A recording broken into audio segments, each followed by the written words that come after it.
exciting, even for me. The only trouble was little Jimmy expected me to know a lot of things I didn't know.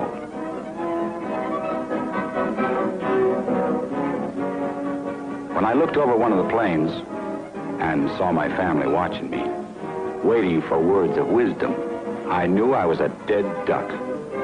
Know your Air Force better, the man said. I don't know the Air Force at all. Where does a guy start? He starts right where you do, Private Citizen USA, by wanting to know your Air Force better. Take fighters, for example. That plane you're wondering about is the F-47, better known as the Thunderbolt. It's a fast and rugged fighter, one of the heroes of World War II. F-47, now taxiing for takeoff.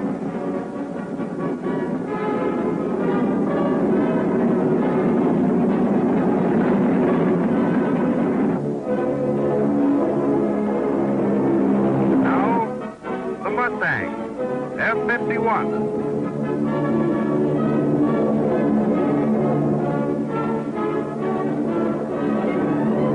There's another good fighter, proven in World War II.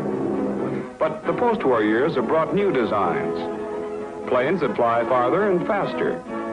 For speed, the hottest thing with props are outclassed by the new jet fighters. They fly faster than 600 miles an hour. The Shooting Star is the first of our post-war jet fighters, and the F-86, fastest Air Force fighter. The Thunderjet is another of our rapidly developing line of jet-propelled fighters. As for the F-89, it's the first four-jet long-range fighter, effective night or day in all kinds of weather. It has a pressurized cabin and a range of more than 1,500 miles. Still another jet fighter, the little experimental F-85, is called a parasite plane because it's designed to be carried aloft by long-range bombers. It's released when necessary to fight off enemy planes.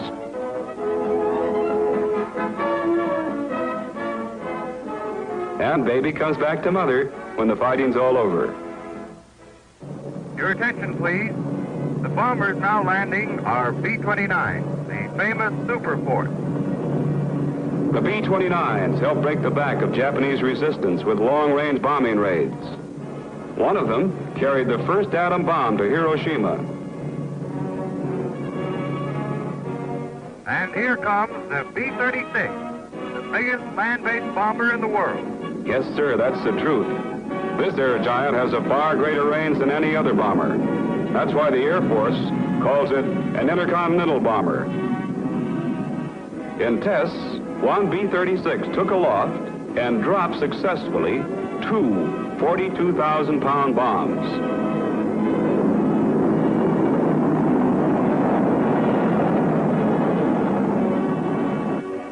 We also have jet-powered bombers, the B-45, powered by four jet engines, with a 1,600-mile fighting range at better than 500 miles per hour. And then there's the big Stratojet with 6 jet engines. It's in the 600-mile-an-hour class with a range of 2,000 miles.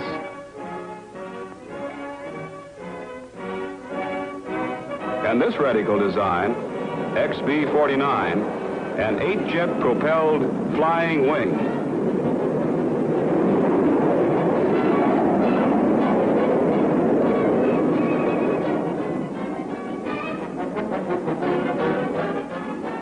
An F-80 buzzing the field. We stood there watching the jets go by. That is, we tried to watch them. Little Jimmy was certainly getting all the excitement he bargained for. As a matter of fact, so was I. Our Air Force is great stuff. A thrill every minute. Easy now. The Air Force isn't all thrills, you know. Take MATS, for example. That's Military Air Transport Service. MATS, for short. A combination of the old Army, Air Force, and Navy Air Transport commands. Covering more than 80,000 miles of air lanes all over the world. MATS is streamlined to expedite the air transport of military personnel and cargo. Materials carried come in every size and shape, requiring trained ground crews to help speed military supplies to destinations everywhere. It's planes like these which are used for all types of emergency service. Metz also uses large transports like the Navy's Constitution, one of the biggest aircraft of post-war years. Another large transport is a C-97 Stratocruiser.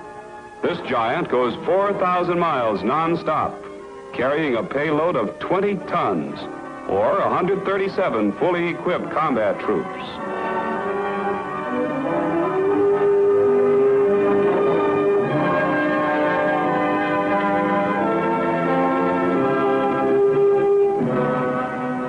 Boy, I was learning a lot. But we were all having fun, too. We all got a laugh out of Mickey, the midget, run by remote control. That means the operator just jiggled a little lever to put Mickey through his paces. Mickey was a ground demonstration to show people like me how big planes are remotely controlled. The forward B-17 has no operating crew aboard. Its flight is radio controlled by the mothership in the rear. I'll bet you recognize B-17s. They were good airplanes, did a big job during the war. Today we use them for experimental work of all kinds.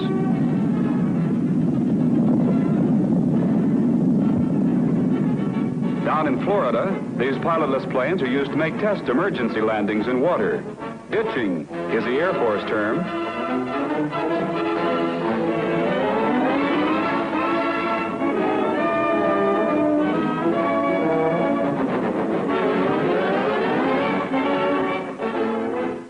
By using a radio-controlled ship, shown here in slow motion, engineers can measure the effects of ditching on structures without risking the lives of flight crews. But when lives are actually endangered, well, that's a different story. Attention, please.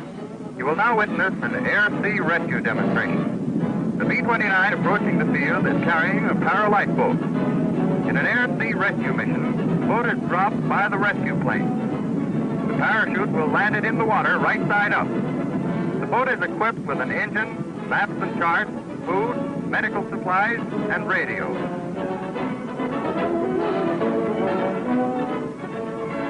Sometimes the Air Rescue Service Base sends its flying windmills out to give stranded flyers an honest-to-goodness airlift to safety. Besides their use in rescue work, helicopters have many functions. This is a model of a helicopter of the future, the XH-16. It's a cargo craft with detachable compartments designed to carry troops and heavy equipment to regions inaccessible to standard planes. The XH-10 is the first twin-engine transport-type helicopter. Carries 10 persons. I was having fun, even though I felt a little ashamed of my low Air Force IQ. Then little Jimmy tugged at me, and he pointed out something different. I brightened up. This I knew. It was a guided missile. I remembered the stories I'd read about guided missiles, and the exciting newsreels I'd seen showing experiments with them.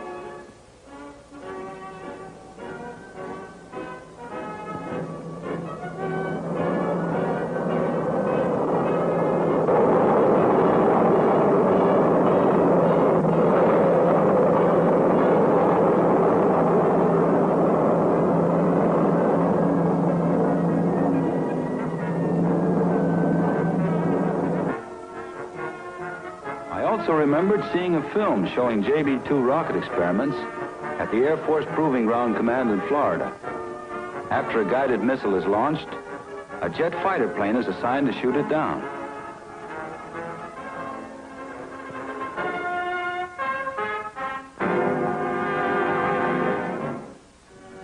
Yes, you remember your newsreels, Private Citizen USA. And after this day's visit, you'll know and more about your Air Force. And with your knowledge and that of your fellow citizens will come the full public understanding and support the Air Force needs to carry out its mission. A few yesterdays ago, this little airplane flew faster than sound. And this big bomber completed the first nonstop flight around the world. A few tomorrows from today, your Air Force will still be moving forward, helping in emergencies, while continuing its daily round-the-clock service to you and your family. The Air Force has a big mission, and an important one. It involves the future well-being of every American, the peace of all the world.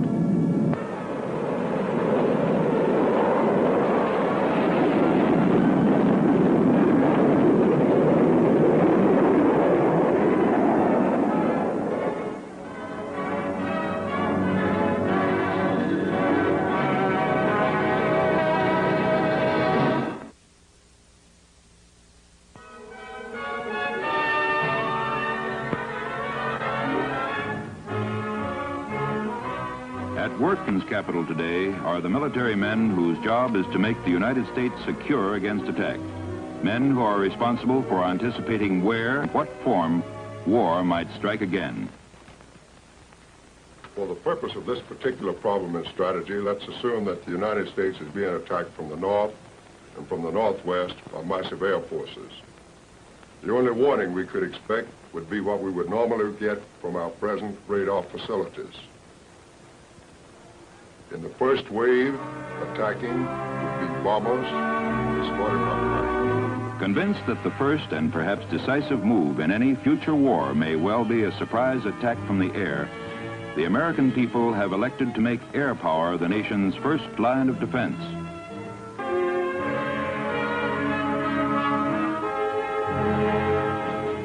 Year by year, this new Air Force, no longer a part of the Army, has grown from its post-war skeleton strength to an armada many times as great.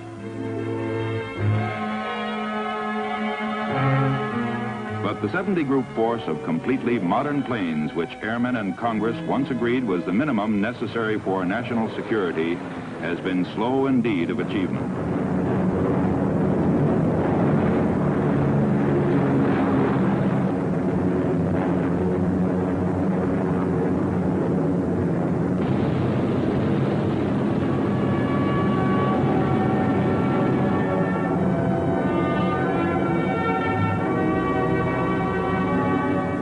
Vigorously pushing ahead with the task of building up an air fleet to defend the United States against attack and to strike back decisively against an aggressor is the Chief of Staff of the U.S. Air Force, General Hoyt S. Vandenberg. For the nation's top airmen are well aware that we can count on only a short term of security before other nations are producing atomic weapons in formidable quantity. Constantly adding to American uneasiness is the post-war political atmosphere. In the United Nations, the U.S. representatives have long been using the enormous power and prestige of their country to secure the peace of the world against the only rival power strong enough to dare overthrow it. But Russia, letting the world know that it already possesses the atom bomb, has continued its provocations.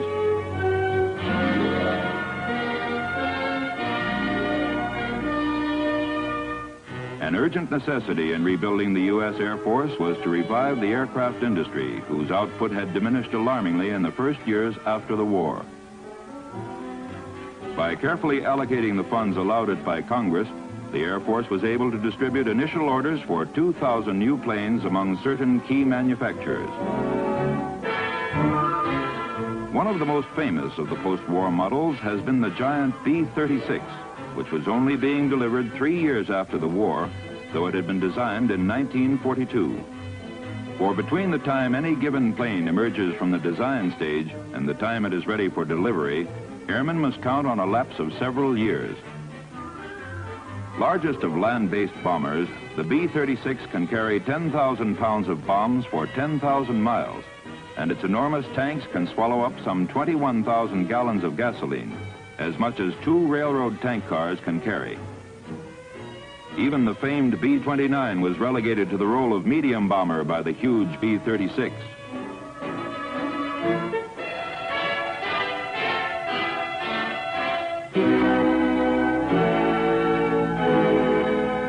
Setting out to restore its curtailed manpower in the post-war years, the Air Force had soon achieved a strength of some 400,000 men, pilots, ground crews, technicians, and all the various kinds of specialists required to fly and service an air armada which, though still short of the designated 70 groups, had grown enormously.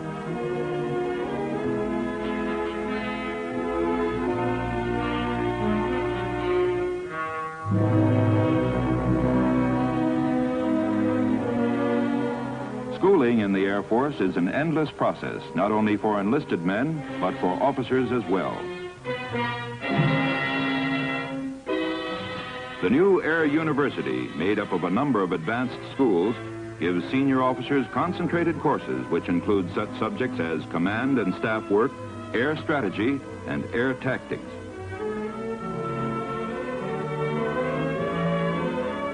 Officers selected for the Air University are veterans who held responsible posts during the war, but whose combat activities gave them little chance to become familiar with the broader application of air power. Here they get the special education which prepares them to assume larger responsibilities.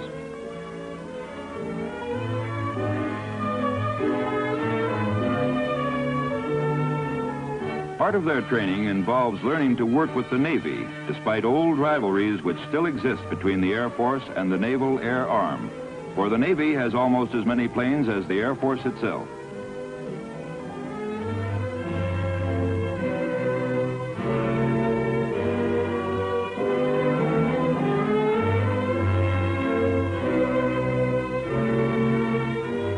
In the work of building up the new Air Force and manning air bases distributed throughout the country and overseas, a key figure is the man who commands the combat group. For he and his group, many times multiplied, are the Air Force. One of these is Lieutenant Colonel David Schilling. Dave Schilling came out of the war with plenty of honors and citations like all other combat flyers, and was assigned to command his old wartime fighter group, the 56th, at Selfridge Field near Detroit. His superior officer is Wing Commander William T. Hudnell, who ran up an impressive record of his own in the war. As Wing Commander, Colonel Hudnell is in charge of the whole base where Schilling and his group are stationed. While Schilling handles air operations, Colonel Hudnell commands the complex establishment it takes to keep combat groups flying, including the hangars and machine shops where planes are torn down and overhauled between flights. The jet fighters the Air Force is using these days have to be overhauled more often than the old propeller type because of the enormous speed of the turbines and the heat of the engines. The continuing developments in jets call for a lot more technical knowledge on the part of the ground crews, the boys who have to service the planes and keep them in shape. Knowing what the weather is like all over the country is important to jet flyers. They cover 600 miles an hour, flying 7 or 8 miles up. They have to be sure of just what conditions they're going to meet at the end of a cross-country trip.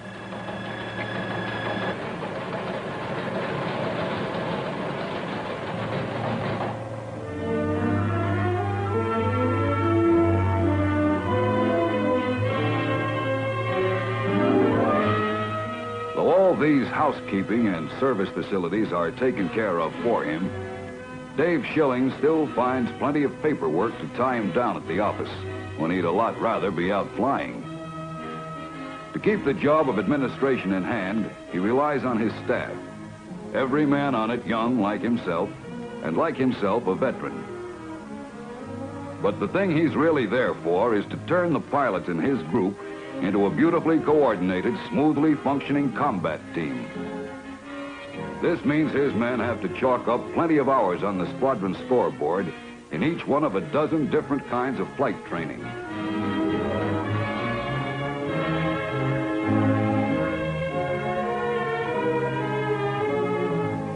The flying performance of the individual pilot is what largely determines how each group stacks up as a fighting unit.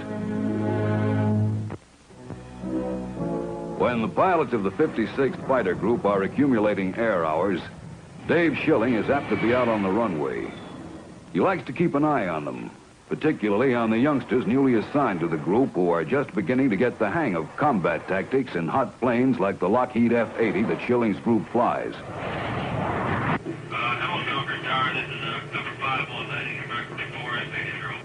Roger 5-1. Check your dive flaps down, your gear down, green light on, high 16 on, hydraulic pressure up, flaps as desired. You're clear in number 1.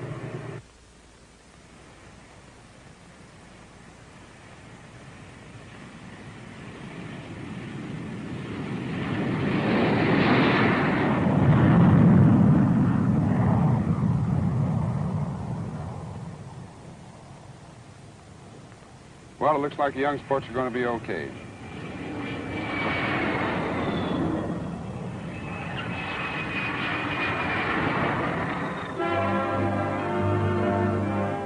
At the Officers Club, where all the pilots meet at the end of the working day, everybody talks one thing: shop.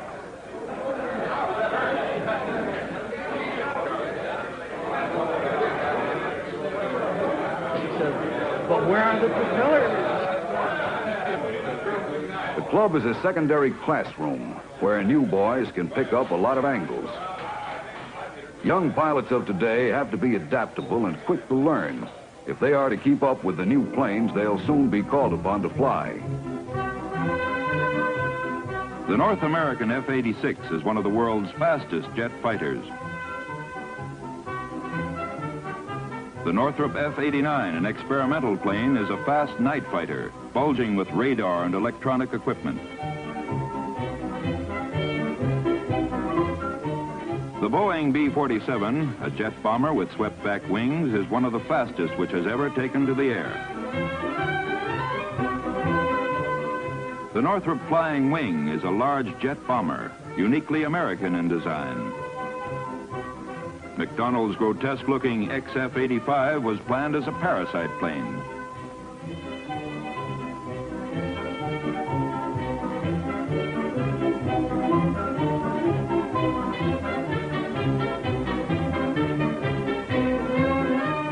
It was designed to be carried in and launched from its mother ship, a big bomber, to provide fighter protection deep inside enemy territory.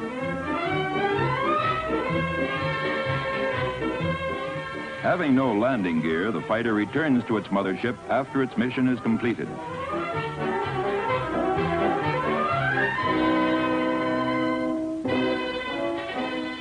At Wright Field, at the headquarters of the Air Materiel Command, aeronautical engineers work on problems of research and development. By studying the behavior of model planes in the vertical wind tunnel, they discover how pilots can pull out of dangerous spins or bail out safely from fast jets. By other tests, engineers can find out the structural weaknesses of any given plane.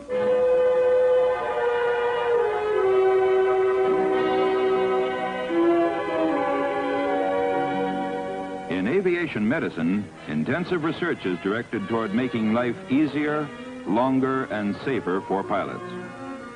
Tests made on startling machines like the Wright Field centrifuge indicate that future rocket planes flying well over 1,000 miles an hour may be piloted from a prone position. Thus, airmen will be better able to withstand the terrific pull of gravity in tight turns.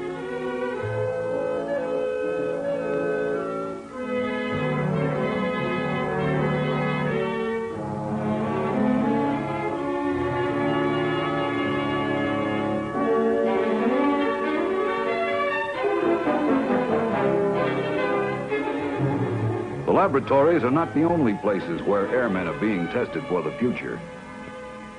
In the 56th and every other Air Force group, pilots and planes are always being tried out on long operational flights. Dave Schilling and his men have flown to Alaska and every corner of the United States.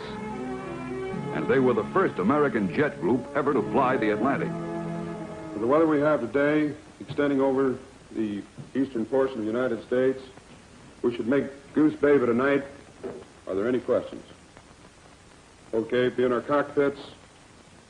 At 14:40, takeoff will be 14:55 hours. Let's go.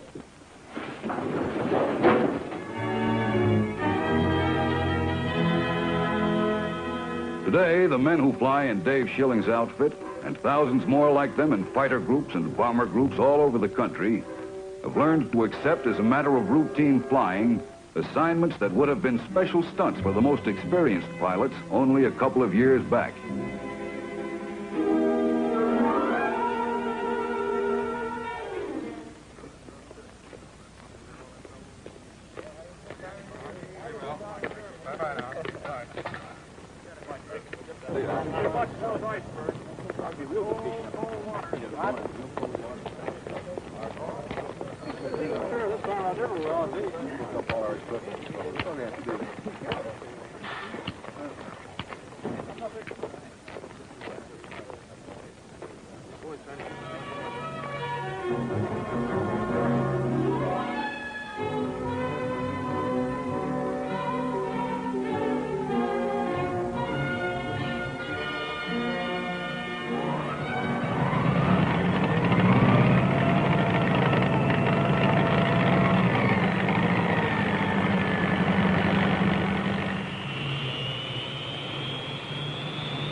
Selfridge Tower to Catfish.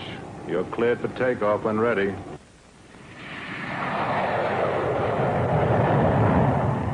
Today, the aim of the U.S. Air Force is to become a weapon so formidable that no potential enemy will dare risk its counter blows.